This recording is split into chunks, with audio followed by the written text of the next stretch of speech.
what is the Forbidden Book, the Book of Iya. We're going to discover the fantastic teaching of this book and the evolution of this story. Now it's a presentation of an initiation.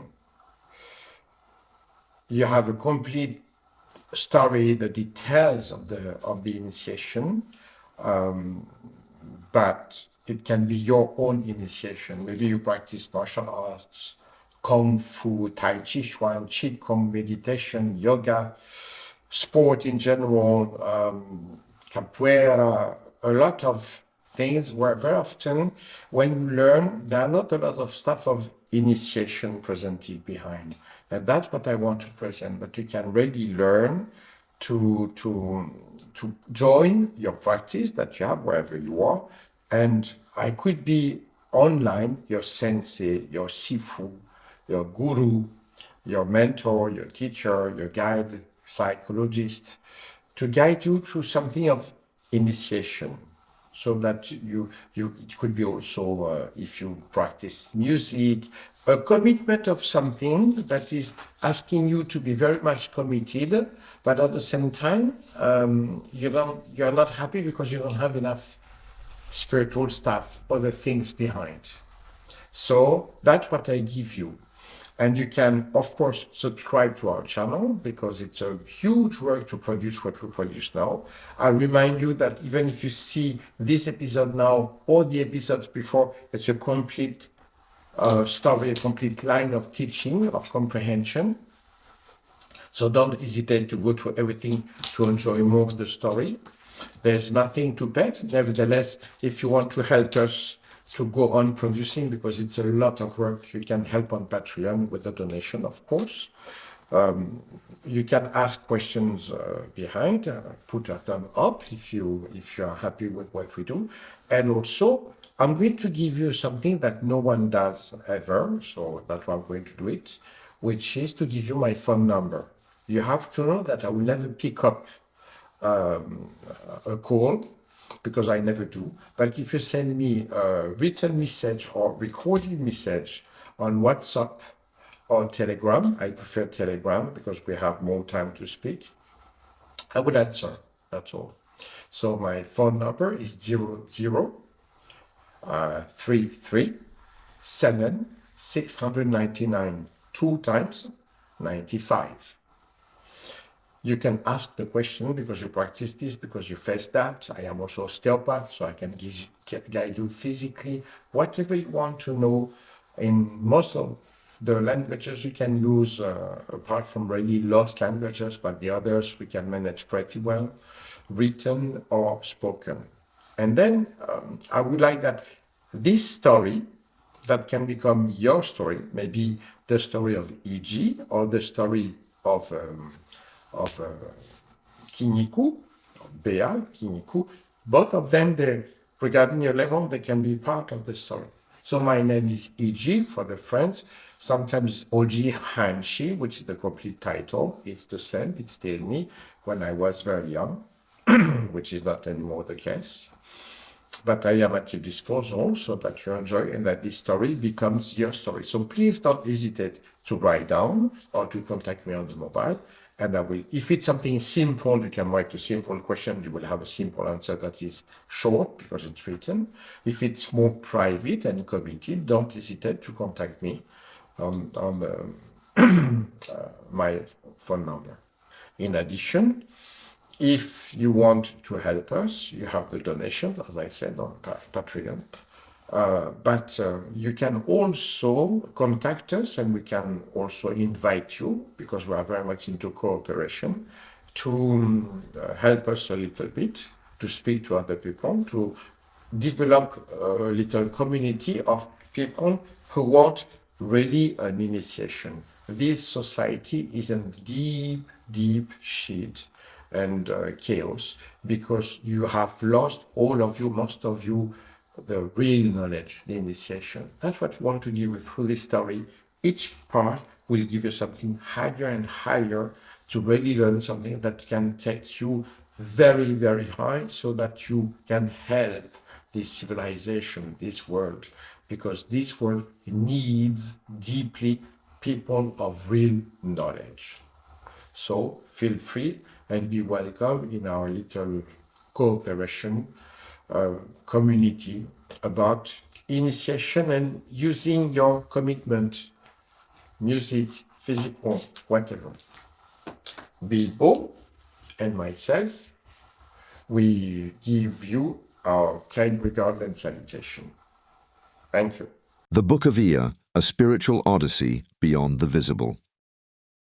Part 3, The Initiation of Béatrice. Chapter 3, Moving the Mountains. It is about the same time as the day before when Béatrice knocks on the door. Her enthusiasm is palpable. She is beginning to discover, with me, the first steps of our teacher-student relationship. We decide to stick to the same routine, enjoying the chirping of crickets outside, accompanied by a cup of coffee. As before, Béatrice awaits me with a book in hand. This time, it is The Tales of Power by Carlos Castaneda. Curious, she asks if I know the book. I tell her I do, and explain how much I enjoyed Castaneda's works and his characters, Don Juan and Don Genaro. I share with her that I have experienced intense states of being similar to the ones Castaneda describes without the use of hallucinogenic plants. Through rigorous meditation and martial arts practice, I have accessed elevated states of consciousness. However, I also told her, there is one thing that bothers me about Castaneda's writings: they are too focused on power. Béatrice is surprised. She looks at me and asks, "Isn't power what you're trying to develop in me, what you're encouraging me to have?" I reply, that's both true and false.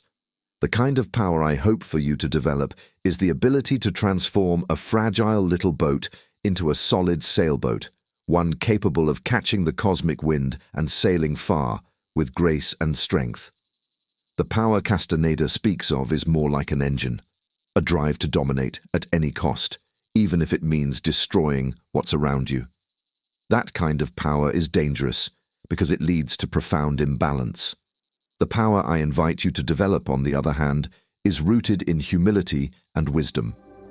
To explain this further, I tell her about my friend Adam Prince, with whom I co-founded the International Karate Do Shotokai, IKDS, to preserve the legacy of Master Murakami Tetsuji. We created this organization to foster a spirit of respect and unity, yet we often had to confront those whose sole aim was to seek power.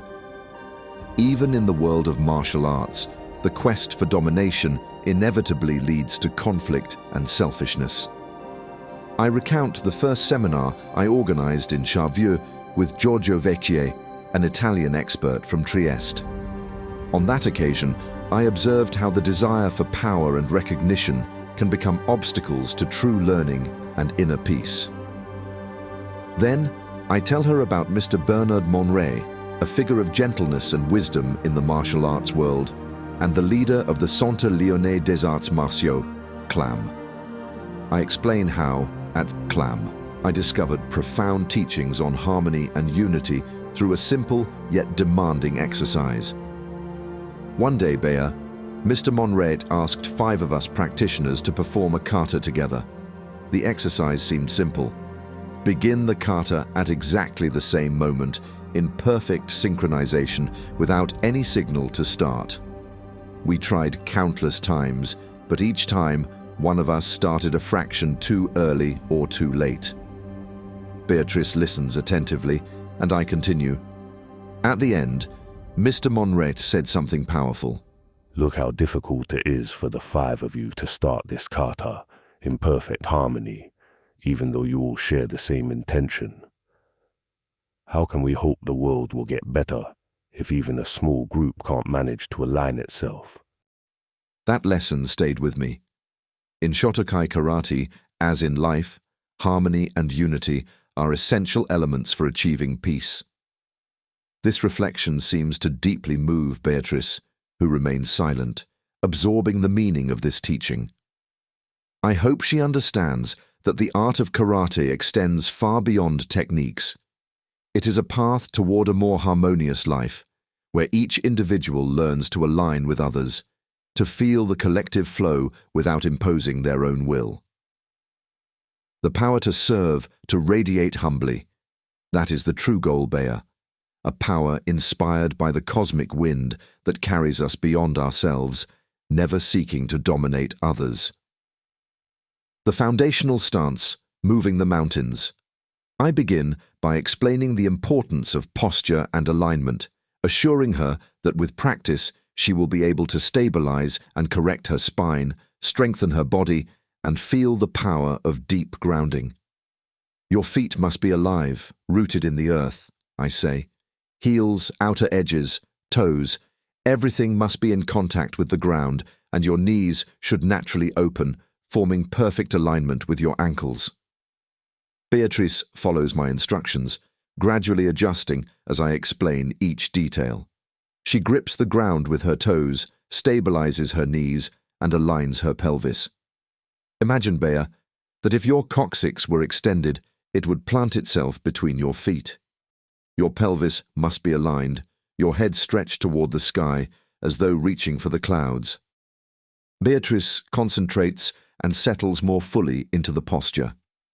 Then I invite her to open her arms, as though an invisible force is pulling her shoulder blades and elbows apart. She adopts a slight outward rotation of the forearms and begins to visualize rays of energy extending from her wrists, parting imaginary mountains. Feel this power within you, Bea. This chi energy flowing through you, reinforcing your stability. To complete the posture, I ask her to curl her tongue to touch the roof of her mouth, forming a circle of energy within her body. I guide her to cultivate an immense inner strength, one born of humility, self-respect, and acceptance. Béatrice's eyes shine with excitement and joy. A radiant smile lights up her face as though a new universe has opened before her. Whether through philosophical explanations or physical practice, she exudes enthusiasm and gratitude.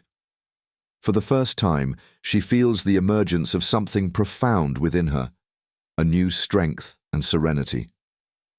What a joy, I tell her, to guide you through this transformation. You are no longer that fragile little boat, Bea. You are becoming a sailboat, one capable of catching the cosmic wind and embarking on a marvelous journey. She looks at me, moved and grateful, ready to continue along this path, to explore the power of her own balance and discover the quiet strength that had been waiting within her all along. Posture, parting the mountains. The posture called parting the mountains is a fundamental stance, ideal for aligning the body, activating energy flows, and enhancing inner stability. Here is a detailed description of this posture, along with precise instructions to perform it correctly. First foot position. Grounding. Place your feet firmly on the ground with 3 main points of contact: the heels, the outer edges of the feet, and the toes. Gripping the ground. Your toes should grasp the ground slightly, creating a dynamic and lively connection with the earth. Bubbling spring point. Avoid flattening your arches completely against the ground. A natural slight elevation, referred to as the bubbling spring, yongquan in Chinese medicine, allows energy to flow freely under the foot and rise into the body. 2. Knee and leg alignment. Knee position.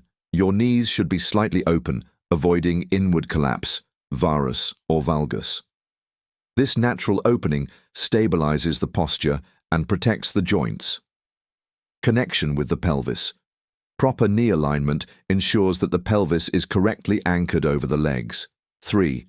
Pelvis position. Tailbone extension. Visualize an imaginary line extending from your tailbone down to the ground, planting itself precisely between your feet to ensure a neutral pelvis position. Avoid overarching. If your pelvis is overly arched, the imaginary line projects far behind your body, disrupting alignment. Adjust the pelvis slightly forward to achieve natural balance. 4. Head and neck position. Stretching towards the sky. Imagine gently pushing the crown of your head, baihui, upwards as though elongating your spine. Chin slightly tucked. Draw your chin inward slightly to lengthen the neck and avoid tension in the cervical region. Eyes open. Keep your gaze relaxed yet open, projecting a calm and clear focus. 5. Arms and shoulders position. Arms open. Extend your arms slightly, as if someone is gently pulling your elbows outward. This action stretches the shoulder blades and releases tension from the back. Forearms in supination. Turn your forearms slightly so the palms face upward.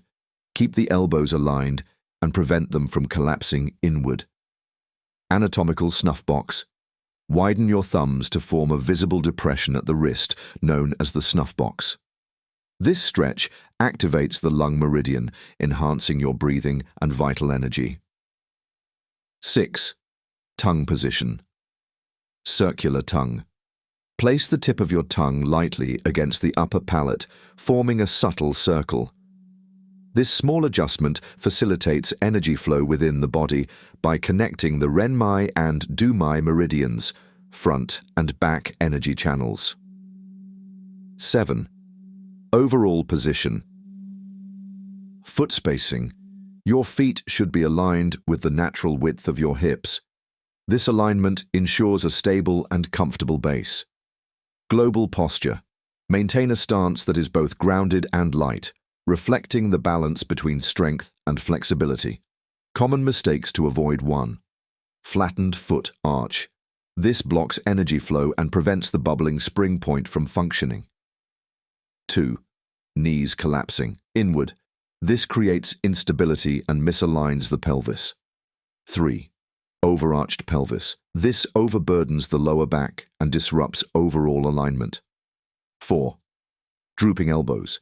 This reduces the range and energy of the arms. 5. Closed thumbs. Without open thumbs, the lung meridian remains inactive.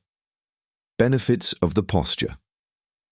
Activates the circulation of vital energy, chi, throughout the body.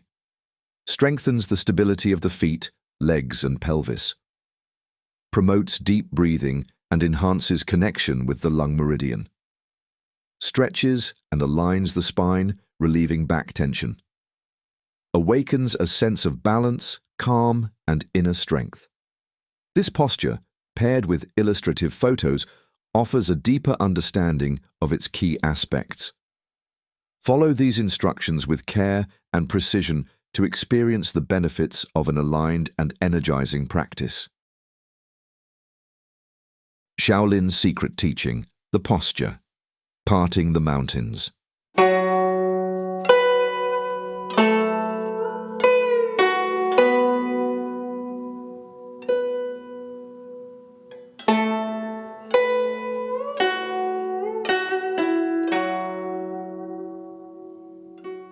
The parting the mountains posture goes far beyond a simple postural exercise. Within Shaolin teachings, it is regarded as a powerful tool for physical and energetic transformation. Here is an in-depth exploration of its effects, particularly in the context of the secret training of Shaolin monks. 1. Strengthening effect on bones. Natural. Strengthening. Unlike aggressive practices such as striking trees with shins or forearms, which cause microfractures and irreversible damage, this posture works deeply. It naturally stimulates the bones, making them denser, heavier, and more resistant without trauma. Progressive transformation. By holding this posture daily for 30 minutes, bones gradually densify, transforming into natural weapons. Formidable power. For an experienced practitioner such as myself, who has intensively practiced this posture, the bones become so hard and resilient that even a light block can cause intense pain to an opponent. This power stems from perfect synergy between bones, muscles, and internal energy. 2. A healthy alternative to destructive methods. The risks of brutal practices. Many beginners try to harden their bones by striking hard surfaces, which kills nerves and weakens bone structures over time. While this may seem effective in the short term, it's an illusion. These methods cause irreparable harm. The Shaolin way, the parting the mountains posture, provides a body-respecting method, ensuring safe strengthening through correct alignment, energetic focus, and gradual stability. 3. Benefits for women and the elderly. Fighting osteoporosis. With age, especially in postmenopausal women, bone density decreases, increasing the risk of fractures. This posture is particularly suitable for preventing and combating osteoporosis. Universal accessibility. Whether for young practitioners or elderly women, this posture is a gentle yet powerful practice, adaptable to all levels. 4. Daily practice and Shaolin discipline. Recommended duration. Holding this posture for 30 minutes daily is essential to reap its full benefits. Shaolin monks rigorously include it in their daily routines. Overall effect. Not only does it strengthen bones, but it also stabilizes internal energy, QI, calms the mind, and develops exceptional mental endurance. 5. Why is this posture so effective? Meridian stimulation. By activating the lung meridian and balancing internal energy flows, this posture allows the body to naturally adapt to the load. Increased bone density. Prolonged holding of the posture creates constant microtension in the skeleton, stimulating osteoblasts, the cells responsible for bone formation. Inner power. The posture also fosters deep grounding, enabling energy to flow efficiently from the earth via the bubbling spring point to the upper body. 6. Precautions. Gradual progression. Do not attempt to hold this posture for 30 minutes from the start. Begin with shorter durations, 5 to 10 minutes, and gradually increase. Supervision needed. Beginners are advised to practice under the guidance of an expert to avoid improper posture, which could cause unnecessary tension or injury. Listen to your body. If you experience unusual pain, stop immediately and adjust your posture. Conclusion. The parting the mountains posture embodies the essence of Shaolin training. A combination of physical strength, energetic balance, and mental discipline. Whether you aim to transform your bones into natural weapons or prevent the negative effects of aging, this posture is an invaluable treasure of Shaolin teachings. When practiced regularly and mindfully, it paves the way to exceptional inner and outer power.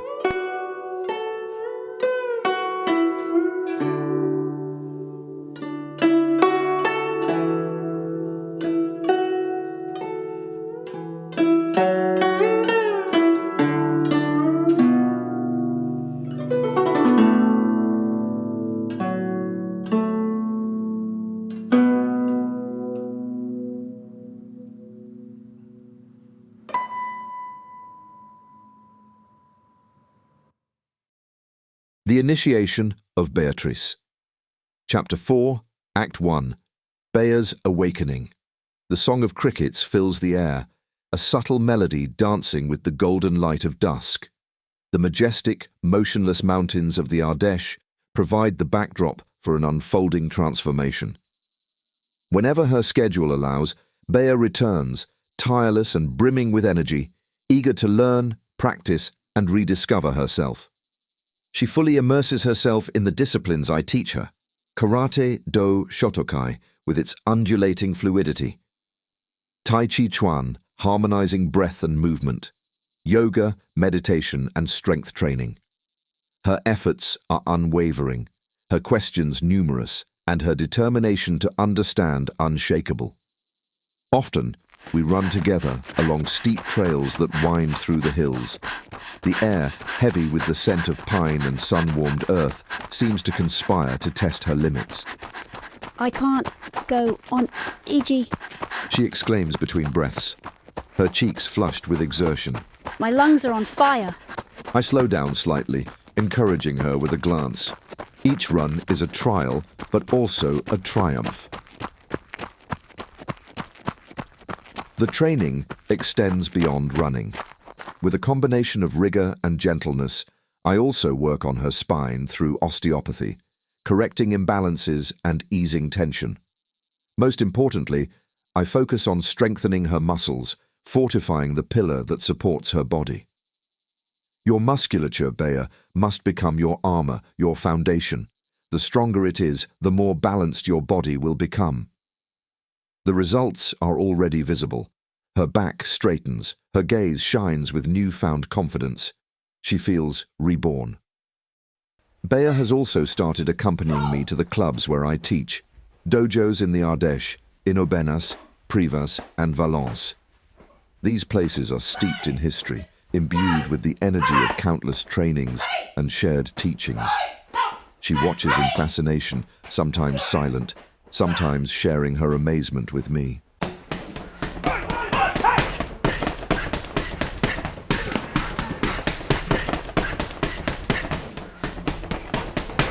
I love the way you move like a cheetah. She told me one day after a class. You're so supple, so powerful and so fast all at once. When you wear that kimono, it's as if you embody something beyond human. You move like a god. Her voice trembles slightly, caught between admiration and gratitude. What I do with you is incredibly hard, but so rewarding. She insists, her eyes glowing with emotion. I feel a strength awakening within me that I didn't know I had. A sense of security that I owe entirely to you. I love feeling this power, this energy radiating through my cells. Every word is filled with sincerity. Every look expresses her joy. Bea is transforming. Her features soften, her posture becomes more assured, her smile illuminates her progress. She begins to shine with an inner light, the result of her discipline and commitment. The bird's song mingles with the gentle wind sweeping through the valley. A new harmony seems to emerge around her, as though nature itself was celebrating her metamorphosis. You're incredible. E.g. She finally declares, her hands clasped in a gesture of gratitude. Truly incredible. Thus, her devotion is complete, her joy absolute, and her transformation stands as a radiant testament to the alchemy of body, mind, and soul.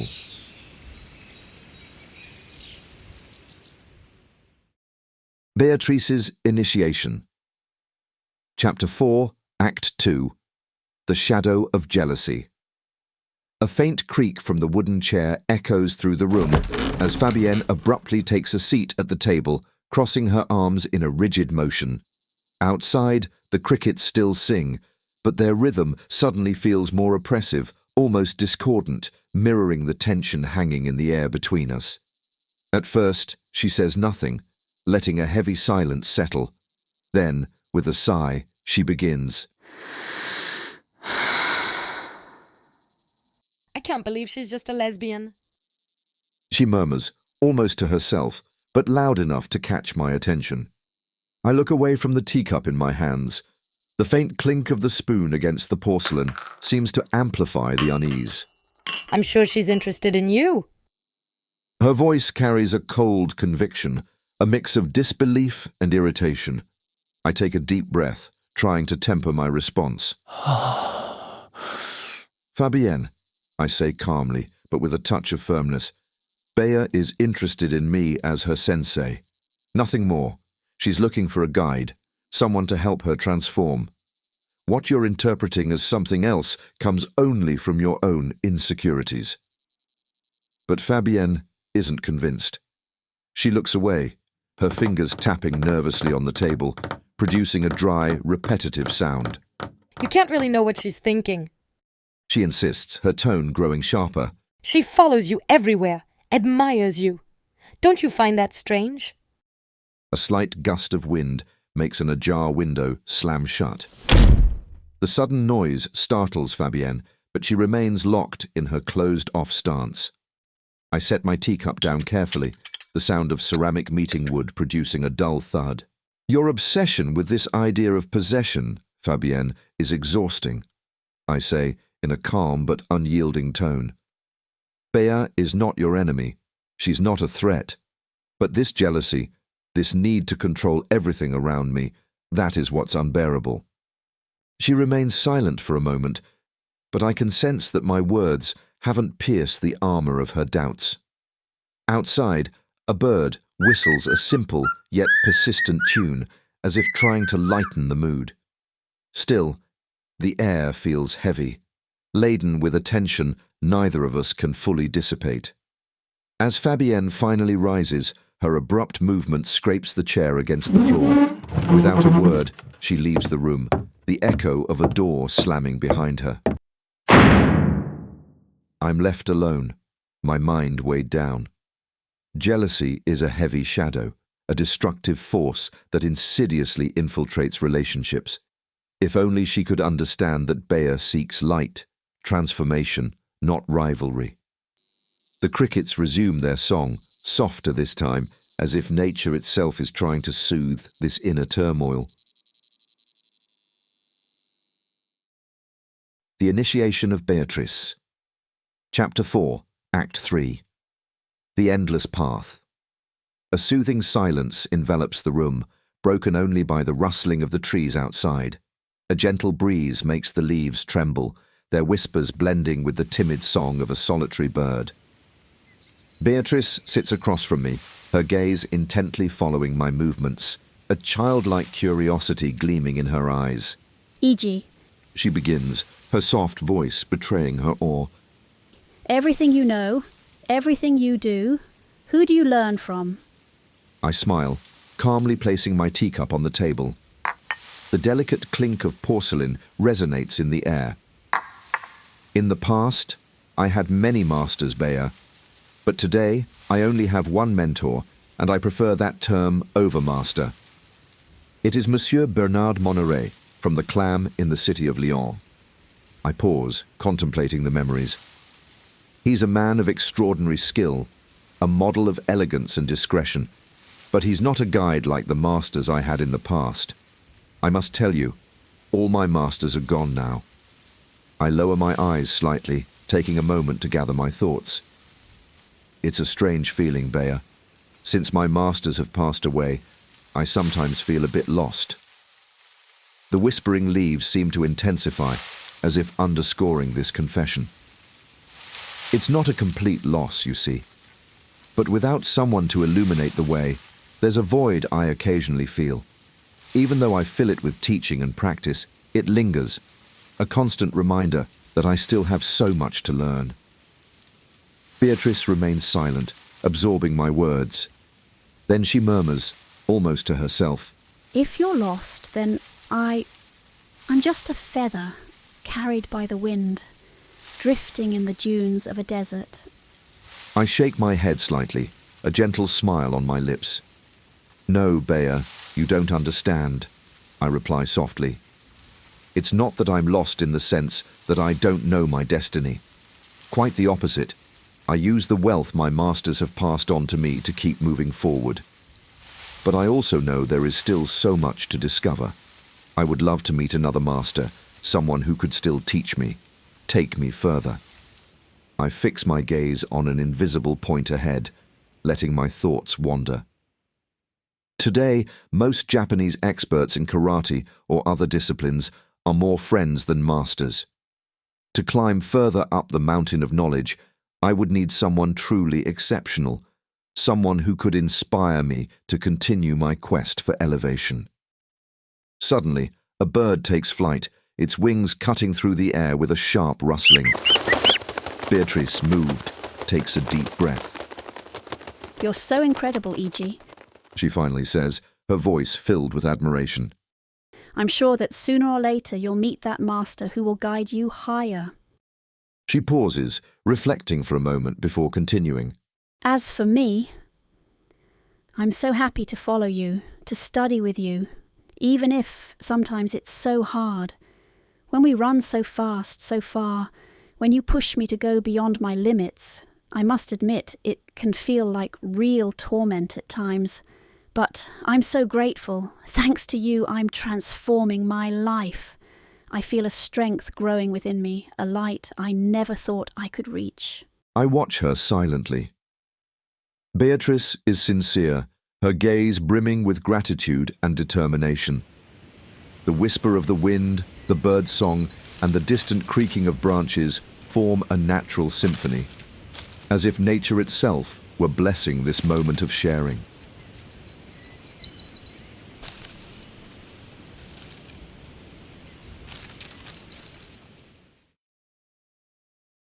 The Initiation of Béatrice, Chapter 4, Act 4.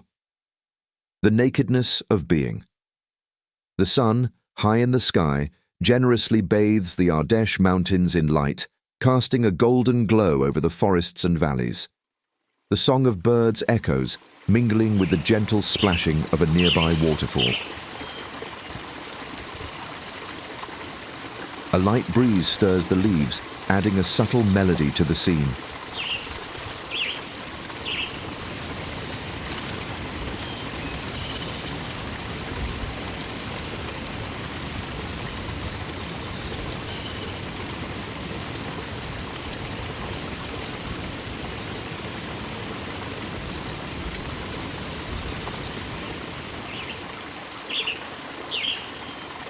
A whisper that soothes the soul. Béatrice sits on a smooth stone near a path, looking at me with an expression of serenity and gratitude. She is radiant, her cheeks flushed slightly from the physical effort of our last session. You know, E.G., She begins, her voice filled with sincere softness. I feel so good now, with my body, with my mind. It's as if everything is finally starting to harmonize. I respond with a smile, pleased to see how far she has come in her transformation. You're the one doing all the work, Bea, I say calmly. You fully commit to every exercise, every moment. She nods and then turns her gaze to the horizon. The sun's rays dance across her features, illuminating her face with an almost divine clarity. I wanted to tell you something.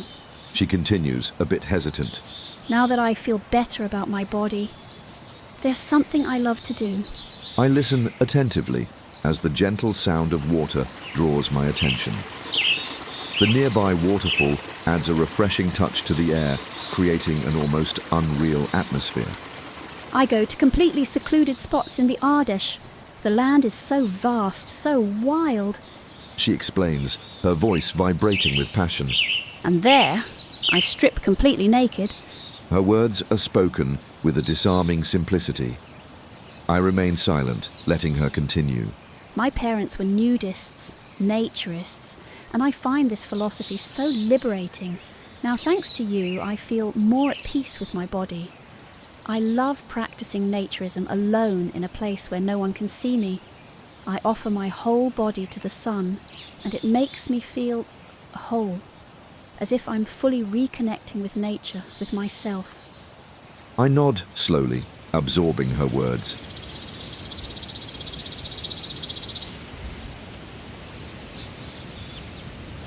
The wind gently plays with the leaves above us.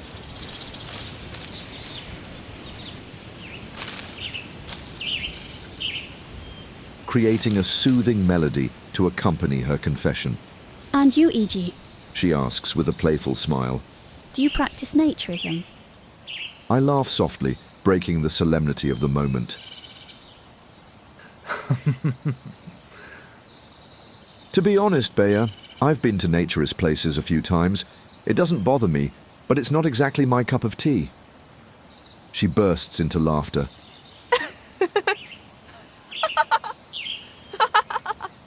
A clear sound that echoes like freedom across the valley. But, I add in a more serious tone, if I teach that one must be at peace with their body, I can only agree with this principle. Feeling even better, even freer, is entirely consistent. A few days later, Béatrice tells me about one of her solitary escapades. She left early in the morning, while the valley was still shrouded in light mist. She found a secluded spot on a hillside where a waterfall flowed into a small river bordered by white stones. She describes how she placed her belongings on a sun-warmed rock.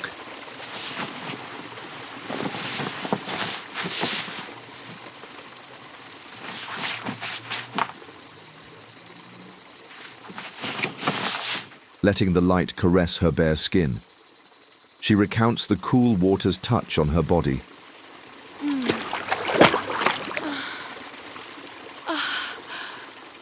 The sensation of warm air against her skin, and the feeling of being completely free, entirely in tune with herself.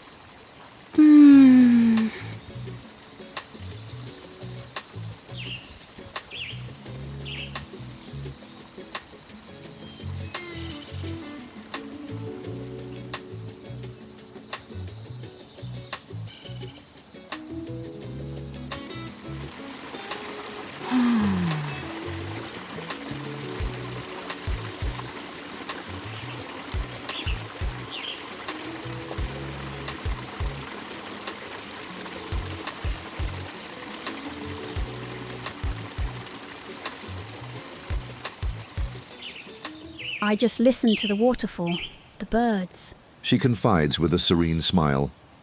It was perfect. No judgment, no fear. Just me, nature, and this perfect harmony. I imagine her in that remote valley, surrounded by the raw beauty of the Ardèche. The song of crickets, the gentle splashing of water, and the soothing breeze over the hills. A vision of peace and freedom, a living tableau of absolute serenity. Béatrice concludes with a reflection, her eyes shining. You've helped me so much, Iji. If I'm able to feel this way today, it's because of you. Thank you for everything. I remain silent, touched by her words.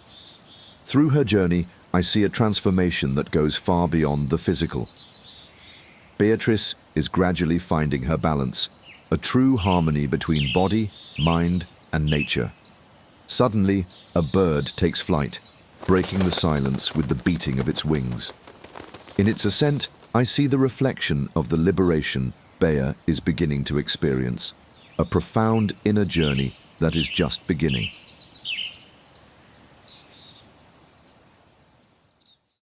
Béatrice's Initiation, Chapter 4, Act 5, The Temple of 1,000 Lights. For once, I decided not to train Bea. She needed, according to me, a little time of rest. So I proposed a little walk in the nature with Rainbow, and, as an exercise of concentration, I proposed to walk without talking at all. Then, at one point, I decided to sit down on a rock and Bea followed me. Sitting facing each other, we stayed again, a long time without talking.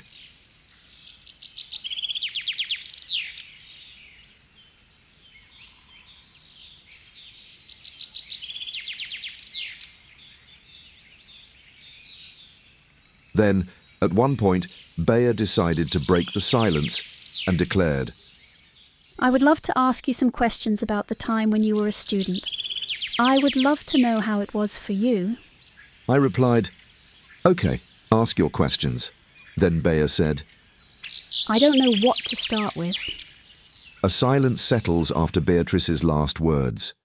The wind whispers gently through the trees, and the chirping of crickets adds a light note to the atmosphere. The sun, at its zenith, casts dancing shadows on the uneven ground, creating fleeting patterns. First of all, how did you learn? Béatrice asks, her gaze filled with genuine curiosity. Who are your masters? I take a moment to think, searching for the right words. A bird flies overhead, its wings beating gracefully. I had many masters, Bea, but the ones who left the greatest impression on me were Master Murakami Tetsuji, an exceptional expert in Karate-do Shotokai, and his own master, Igami Shigeru. They were the pillars of my training. But beyond them, there was a period in my life that profoundly transformed me. Bea tilts her head slightly, captivated, as the rustling of bushes announces the arrival of Rainbow, my faithful companion. The dog trots joyfully toward us, his black, brown and white fur gleaming in the light. He approaches Bea, wagging his tail enthusiastically. What do you mean? Bea exclaims, her eyes wide like saucers. You mean you lived in a Shaolin monastery, like in Kung Fu with David Carradine? Were you Kwai Chang Caine? Her outburst makes Rainbow bark, and he leaps joyfully around her. She laughs and gently scratches him behind the ears, her fingers sinking into his thick fur. A soft rumble of satisfaction escapes from the dog, adding a touch of life to the scene. I smile, amused by her enthusiasm, and reply in a calm voice, "You could see it that way, but it wasn't quite like the series. The monastery where I studied wasn't in China. It was in the remote mountains of Inverness, Scotland."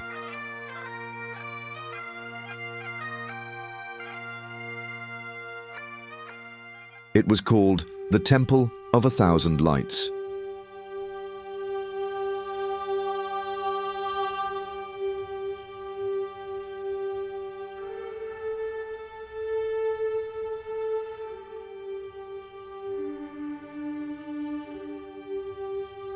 Bea pauses for a moment, surprised by this revelation, while Rainbow rests his head on her knees, begging for more affection. In Scotland? She asks incredulously. A Shaolin monastery? In Scotland? I chuckle softly, stroking Rainbow with my fingertips. Yes, and I spent several years there. I learned not only the Shaolin teachings, but also psychology and osteopathy. I worked with a remarkable master there, Mike. He himself was a disciple of Master Igami and had a profound understanding of Shaolin art. The rustling leaves in the wind accompany my memories, and I feel my mind travel back in time. Mike explained to me the spirit of Tai, Waza, and Shin. Tai is the evolution of the fitness, Waza is the development of the techniques, but Shin is above everything, the art of putting everything into one whole self. When the three are becoming one, you have a real level of your energetic evolution. Bea, intrigued, asks, But what do you mean by energetic evolution? My eyes drift into the distance, searching through the depths of my memory.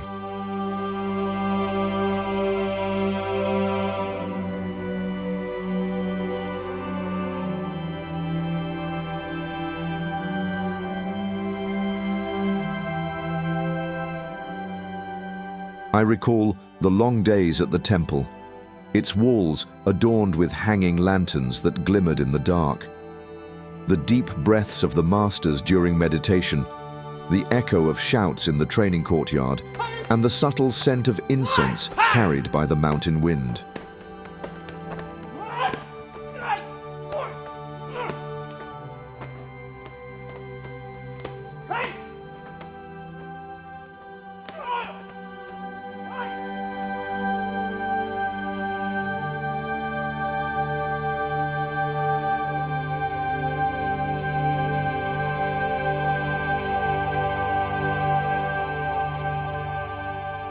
Energetic evolution, Bea, I finally say, my voice low, almost a whisper, is what happens when you transcend the limits of your physical body. Tai, when your muscles, your breath, even your will are exhausted. Waza, you tap into a different source, an energy that comes not from muscles or endurance, but from something greater. Something that unites the body, mind, and the entire universe. Shin. Rainbow perks up with a small bark, as if to bring me back to the present. Bea smiles and gently scratches his chin. And this Master Mike? She asks. What kind of man was he? Mike was a man of disarming simplicity, I reply. He didn't speak much, but every word he uttered carried infinite wisdom. He taught me, energy is not something you possess, but something you allow to flow through you. And then there was Master Su, a true leader, though he wasn't always present. When he came, it was as if the entire temple lit up. Bea observes me with admiration, then murmurs, I see. Those years must have been incredible. I nod, and we remain silent for a moment, enveloped by the sounds of nature.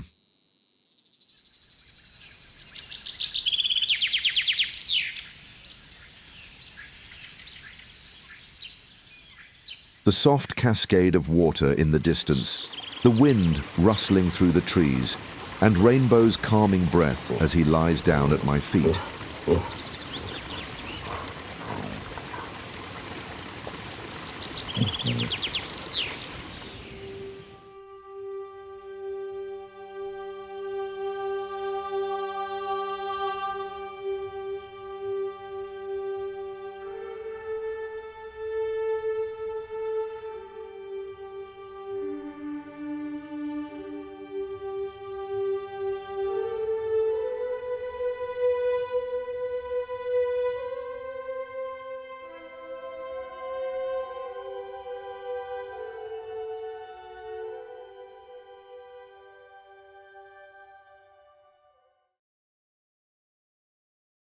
The Initiation of Béatrice. Chapter 4, Act 6. Ije's Awakening at the Temple of 1,000 Lights. A fresh wind sweeps across the Scottish Highlands, rustling the tall grasses lining a stone path that leads to the Shaolin Temple of 1,000 Lights. Nestled deep in the mountains of Inverness, this sanctuary is accompanied by the distant hum of bagpipes and the piercing cry of a falcon.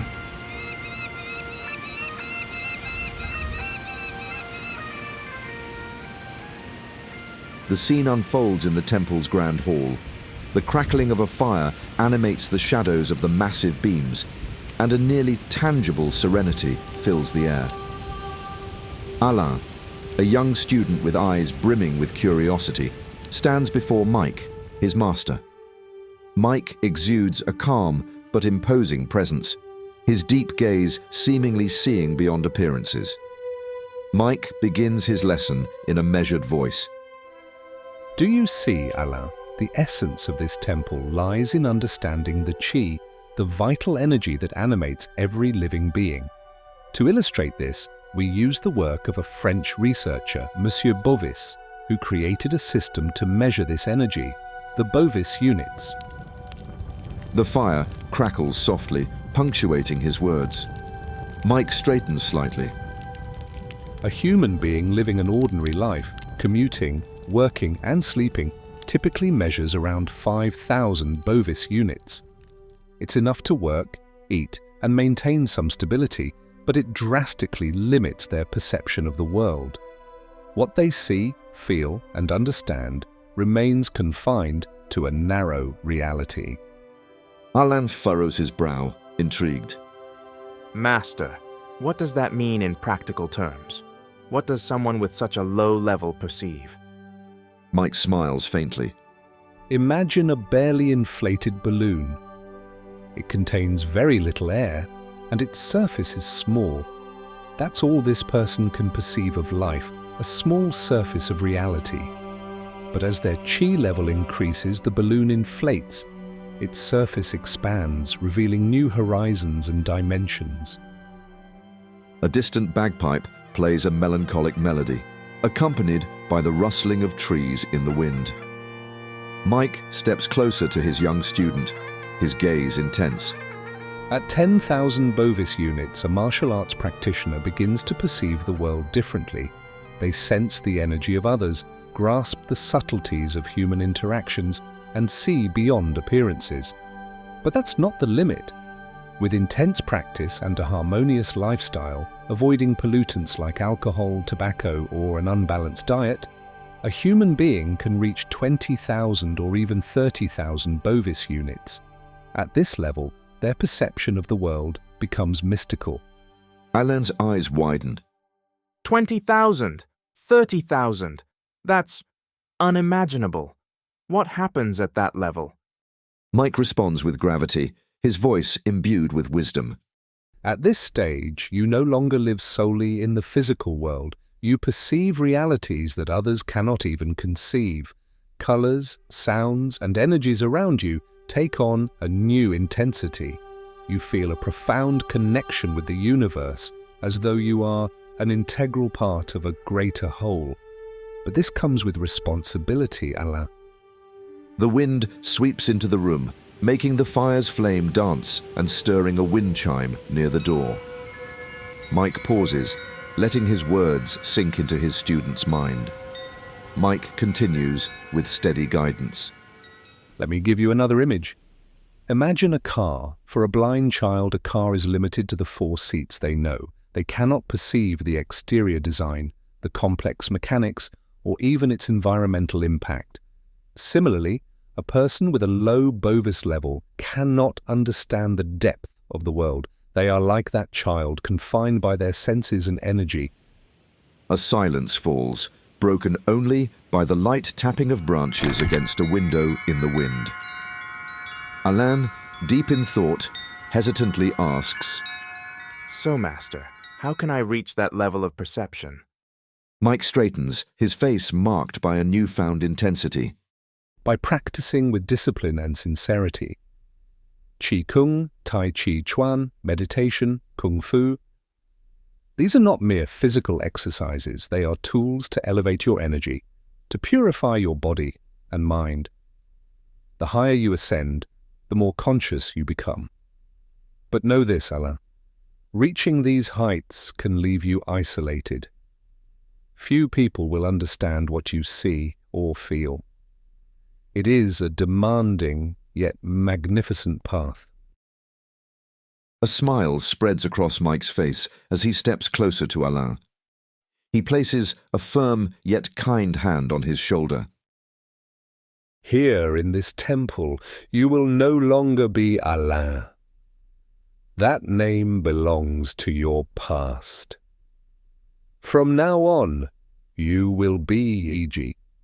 Alain, now Iji, lifts his head, a spark of emotion crossing his eyes. Iji? What does that name mean? Mike answers, his voice resonating with respect and certainty. Iji means honor, chivalry, and also becoming. It reflects your path. You are destined to teach not merely through words, but by example. Welcome, Iji, to the Temple of 1,000 Lights.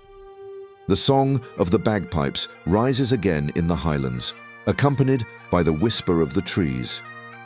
Outside, a falcon soars through the air with grace, symbolizing the profound transformation beginning for the one now called Iji.